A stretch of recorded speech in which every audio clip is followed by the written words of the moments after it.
The scholar's mate might look dangerous, but in reality, it's one of the worst choices your opponent could make against you. Once you learn this counterattack, you'll never be afraid of the scholar's mate again. In fact, you'll start hoping your opponent plays it. Welcome back to our chess channel. White starts with pawn to e4. You reply with e5, and then comes queen to h5. The pawn on e5 looks like it's hanging, and a lot of players already feel uncomfortable in this position. But the secret is simple. You should defend it without rushing by playing knight to c6 and developing a piece. Then your opponent plays bishop to c4, aiming straight at the weak spot on f7. The plan is obvious. They want you to fall for the bait and play knight to f6 to attack the queen. But that's exactly the mistake that leads to the scholar's mate. Instead, there's a resource that shuts down the whole idea. You play pawn to g6, and suddenly the mating threat disappears. The scholar's mate is neutralized, but there's still a hidden detail in this defense, and I'll reveal it once we reach another critical position. Now the pawn is safe, and there's no immediate danger. The queen drops back to f3, and the situation repeats itself. Once again, it looks like mate is coming. And that's the moment when you can finally play knight to f6. That knight only works now. Earlier, it would have been suicidal. The reason why will become clear once we compare this line to the slower one. Many players still insist on playing, and it's not over yet. The database shows that most white players keep pushing with aggressive moves.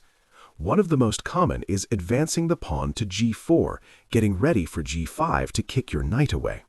And if you follow the natural path with bishop to g7, you fall right into the trap. g5. The knight is kicked, and then mate happens. This pattern matters. The attack looks like it works on the flank, but the real answer is still in the center, and that's what's going to be clear in the next continuation. So how do you deal with a flank pawn attack? The best way to punish a flank attack is through the center, and that's exactly what you're going to do with knight to d4. This brings back the same pattern we saw earlier. The attack seems to come from the flank, but the decisive response is always in the center, and that's why at this point it's crucial that your opponent prevents the move knight to d4. Most of the time, if you can play it against the scholar's mate setup, it's a great idea, which is why it's so important for white to play knight to e2 or pawn to c3. But let's keep going. After pawn to g4, you play knight to d4, which kicks the queen and also threatens a fork on c2. Queen usually drops back to d1, and in this position a lot of players would go for the slow move pawn to d6, and this is where the hidden detail from the first defense finally shows up. Slow moves like d6 only look like they work, but the difference becomes clear once you compare it to the direct response. Why do I call it slow? Because even though it attacks the pawn on g4, it doesn't create any real threats. Playing black against the scholar's mate, you can replace d6 in your repertoire with d5. It's just the upgraded version of d6, way more aggressive and much faster. Now it's clear why knight to f6 worked earlier. It was only safe because it was backed by this fast central response, not by a passive defense. And why do we call it fast? Because white has to react immediately. You're attacking the bishop, and most of the time white captures the pawn, giving you time to take the g4 pawn. But in the d6 line, white can play c3 and kick your knight out right away. There's much less pressure to act quickly compared to when you play d5. So if you're playing black against the scholar's mate, just remember d5 is a move that will always frustrate your opponent. And that's exactly what we want, to punish players who go for openings that break all the fundamental principles of chess. Now let's see how white can respond. You're attacking the queen, and if they defend with a knight, we get a spectacular checkmate, knight to f3. The king moves to f1, and the bishop delivers the final blow, with the knight covering the side squares and the bishop landing the decisive hit. A beautiful mate with knight and bishop. It's a clean, forced mating pattern and incredibly easy to remember. But if your opponent replies with pawn to f3, which is a lot more common, you still have a crushing move. A nasty idea that's very hard to spot. When your opponent tries to hold the flank, the move itself weakens their structure and opens the door for the final tactic. The move here is knight to e4. So what's the idea?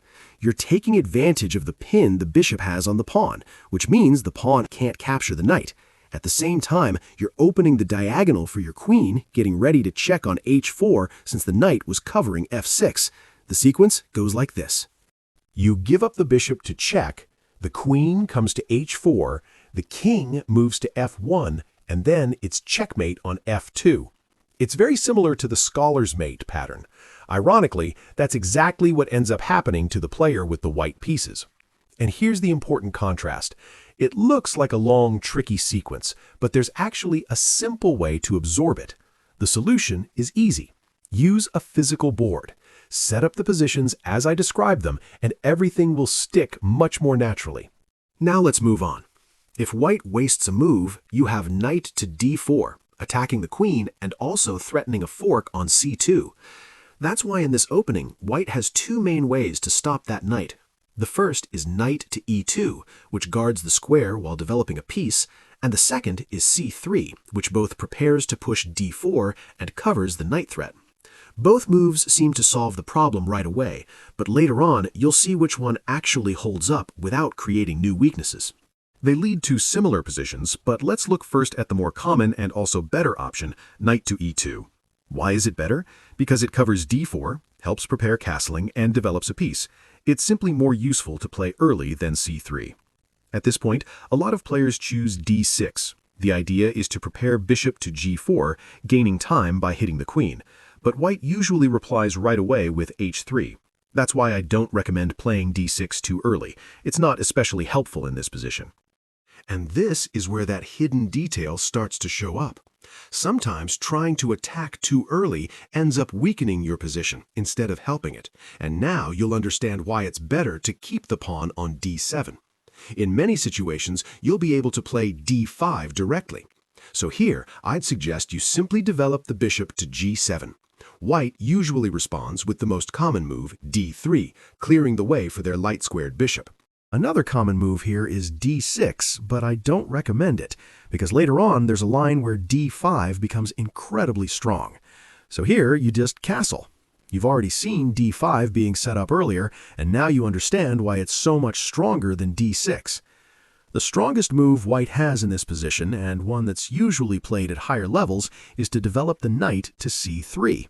But what many beginners or amateur players like to do is go for a pin on the knight on f6 with bishop to g5. And that's a mistake, because here you can immediately play h6 and force white to take your knight, giving up the bishop pair. And that's a valuable point. You turn white's attempt to attack into a long-term positional advantage. You can recapture with the bishop or the queen. Either way is fine. If you recapture with the queen, you force a queen trade, and white's attacking chances disappear. But in either case, you'll keep the bishop pair on the board. And what's very common here is bishop to h4. And then you trap it with g5, forcing it back to g3. Now you have this beautiful shot, d5, opening up the position and taking full advantage of the fact that white's king is still in the center. This is the moment that ties everything together. d6 was slow, but here d5 strikes with full force and punishes immediately. And now you might be thinking, wait, but d5 is defended by the bishop, the pawn, and the queen, and I only have two pieces supporting that square. Am I really just giving up a pawn after e takes d5? Actually, no, because you have this brilliant in-between move, bishop to g4, hitting your opponent's queen. That in-between move is a little tactical gem. It looks like you're losing material, but in reality, it opens the door to seizing the initiative. There's no square where the queen can go that still defends the pawn on d5. So the only move is queen to e3. And now you can either calmly recapture the pawn or go for the sharper, more precise knight to d4. This move comes with a huge threat, a fork. If your opponent gets greedy and grabs another pawn, they lose the queen on the spot. So most likely they'll take your knight. You recapture with the pawn. Then they take with the queen. At this point, you're down 2 pawns. You sacrifice material, but your position is significantly better. You're fully developed, your opponent's queen is in the line of fire of your bishop in an X-ray attack, and their king is still stuck in the center. That's the fascinating part. Even down 2 pawns, your piece activity more than makes up for it. This kind of initiative is what actually decides games. After rook to e8 with check, the king has to move, and no matter where it goes, they're in trouble. If it steps to d2, you have a discovered check that wins the queen. If it goes to f1, you've got bishop to e2, and after king to g1, knight to h5 targets the pawn on b2. Strangely enough, the best move for white is just to give up the queen on c3. After you capture, you can still develop your knight. Any other attempt to save the queen, like queen to c5, fails immediately. The capture of the pawn is followed by the unavoidable loss of the rook. Here, after knight to f6, another possibility is queen to b3, going after f7 one more time. Most players would probably respond with queen to e7, and that would lead to an equal game. You're not better, but you're not worse either. But that's not what we want. If your opponent makes a mistake in the opening, you should punish it to the fullest. They've moved the same piece twice and brought the queen out early. You don't want an equal game. You want to crush them so they never play this opening against you again. So, as always, a flank attack is punished in the center. Knight to d4. We've talked about this before. It's a pattern that keeps coming back. The queen tries to apply early pressure, and a centralized knight completely shuts it down. Now you might be thinking, wait, am I not just hanging a pawn? Yes, but look at the compensation. You play king to e7, and suddenly your opponent has to deal with multiple problems. Their queen is under attack, c2 is under pressure, and their bishop has become vulnerable. This is one of those moves that catches people off guard. It looks odd to place your king in the center, but in reality, you're creating several threats at once, and the only move that defends everything, keeps the bishop protected by the queen, and still covers c2 is queen to c4. If they play anything else, one of those 3 threats is going to collapse, and if they stray from this line, you're already winning. You just have to calculate which threat was ignored. Next, you play pawn to b5, attacking the queen. Since c4 was the only square holding everything together, by taking away that square, something is going to fall. This flank push is the blow that seals the position. The queen loses the critical square, and white can no longer keep everything defended. If they try queen to c5 to keep an eye on c2 while also stepping out with check, the bishop drops and the position is already lost. And if they get greedy and try grabbing material for free, even worse, the rook in the corner falls and the game is over on the spot. So let's take a look at some other lines your opponent might try. If he's a stronger player, he might not bring the queen out right away. This kind of player usually disguises the plan to surprise you later. He might pretend to play a normal game with the bishop opening, and after you develop your knight, bring the queen to f3, often hoping you'll go bishop to c5 too quickly. And you're not falling for that. You'll go knight to f6. Why does the queen go to f3 instead of h5? Because white doesn't want to give you extra tempos to develop. When the queen goes to h5, you end up fianchettoing your bishop for free, and this subtlety already makes it clear. The scholar's make trick doesn't work, but the opponent still tries to create pressure in a more solid way. If he plays pawn to c3, you can continue with pawn to d5. This line is very strong for black because it's hard for white to... At first glance, d5 looks like it hangs the pawn. It's attacked 3 times and only defended twice. This is the moment when it feels like everything is falling apart for black, but there's a hidden resource that turns the game around. After the capture, you push the pawn, attack the queen, and cut off the defense. Then you recapture in the center. And here the trick is revealed. The pawn that looked lost turns into an attacking weapon. For example, if queen to g3, you simply take the pawn. If white tries to insist on the advantage by pinning your pawn so you can't recapture, you actually gain even more because here you have knight to e5, a very strong move. This knight not only attacks the bishop, but also opens the way for a check that leaves the white king exposed. If he tries to keep the bishop defending d3 with bishop to b5, the position becomes even better for you. You force the bishop trade, otherwise it just falls for free. and you keep developing without ever stopping the threat of knight to d3. And see why this threat is so strong. If bishop to b3, then knight to d3 with check takes away your opponent's castling rights and also threatens the bishop. The king has to go to d1 to avoid losing material and keep the defense. And here you have the move that seals the win. Bishop to c5. The knight protects the bishop, and together they attack the pawn on f2. This is a very powerful pattern. The pressure on f2 comes with check and also wins the rook in the corner, and after that, the game is practically decided. Another line is white playing pawn to d3, developing the bishop and trying to build long-term pressure with a slower attack. But as we've seen, whenever the opponent doesn't cover the d4 square, you can put your knight there and get the advantage. Then the queen goes back to d1, and you play the move that's been present in every line so far, pawn to d5. And this is where everything we've seen so far is confirmed. In any scholar's mate line, d5 shows up as the strongest response to take the center. After going over this so many times, I hope you've already understood that d5 is a very strong move for black against the scholar's mate.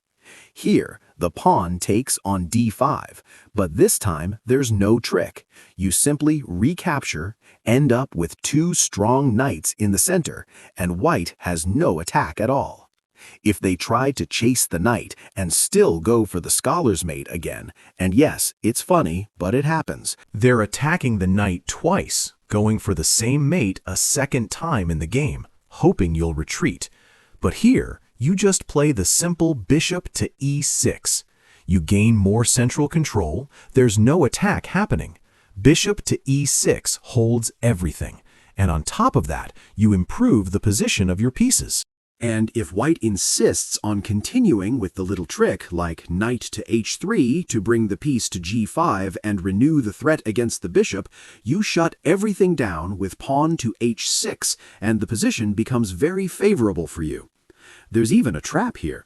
If white castles, pawn to g5 traps the knight, because g4 is an unstoppable threat and the knight on h3 has no squares. The continuation is pretty interesting. White plays queen to h5, pinning your pawn and hoping you'll blunder. The idea is to bring the knight to g5, and you can't capture because the pawn is pinned, but you simply kick the queen. It goes back to e2, and the knight is trapped. This is the final twist. White's last attempt at an attack ends in self-destruction. Later on, you can still castle queenside, and you'll be the one attacking. So after resisting the scholar's mate, it's not just that you survived. Now you're the one taking the initiative. Now let's look at another variation, the line where white plays c3. This position has been seen many times, and maybe you've even fallen into it yourself. Here, the plan is the same. You play bishop to g7. White goes pawn to d3 to free the bishop for the same pin. You castle, and white plays bishop to g5. The pattern repeats. It looks like the pin will be annoying, but you answer with h6. If they trade, you're happy to make the exchange. So the bishop goes back. You play g5, and the bishop retreats to g3. In this position, it's the same story. You play d5. White captures with e takes d5, and then comes your intermediate move, bishop to g4. And this detail is what changes everything. The bishop comes into play attacking the queen, and suddenly the initiative shifts to you. The only difference here is that you can't play knight to d4 because c3 has already covered that square. So what do? You capture the pawn on d5, and you still end up much better, because besides recovering the material, you do it while gaining time on the queen. And if the bishop captures, in addition to being ahead in development, you also get the bishop pair. And the bishop pair in this position completely shuts down any attacking ideas from white. And that's it, guys. If you didn't know how to deal with the scholar's mate before, now you do. And you might even start hoping your opponent tries it against you. If you enjoyed this tip, make sure to hit the like button and subscribe so you don't miss the upcoming videos. But here's the thing, all of this only really counts if you calculate like a pro. What's the point of stopping the attack if in the next game you just play on autopilot and give away the advantage? That's why I'm leaving a video that walks you through a step-by-step calculation method. One that massively boosts the accuracy of your decisions and puts you ahead of 99% of your opponents. Click on the screen before you leave, or else these same tactical patterns will keep catching you. See you next time.